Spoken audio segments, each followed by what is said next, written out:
Alyssa Soebandono hamil anak ketiga, reaksi putra sulung jadi sorotan. Kabar bahagia datang dari pasangan selebriti Alyssa Soebandono dan sang suami, Dude Herlino. Pasalnya, Alyssa Soebandono secara terang-terangan mengumumkan dirinya tengah mengandung calon buah hati ketiganya. Kabar bahagia itu dibagikan oleh Alyssa Soebandono melalui unggahan Instagram pribadinya. Wanita yang akrab disapa Ica tersebut nampak mengunggah foto dirinya yang tengah dipeluk sang suami dari belakang. Dalam foto tersebut, tangan kedua sejoli tersebut membentuk sebuah emoji berbentuk hati.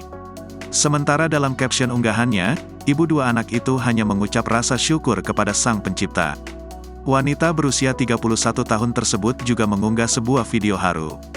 Video tersebut memperlihatkan momen dirinya membagikan kabar bahagia kepada sang suami beserta kedua buah hatinya. Secara mengejutkannya, putra pertama dari kedua sejoli tersebut tampak menangis terseduh-seduh saat mendengar dirinya akan segera mempunyai adik lagi. Dalam unggahan kali ini Ica juga mengucapkan rasa syukur yang tak terhingga.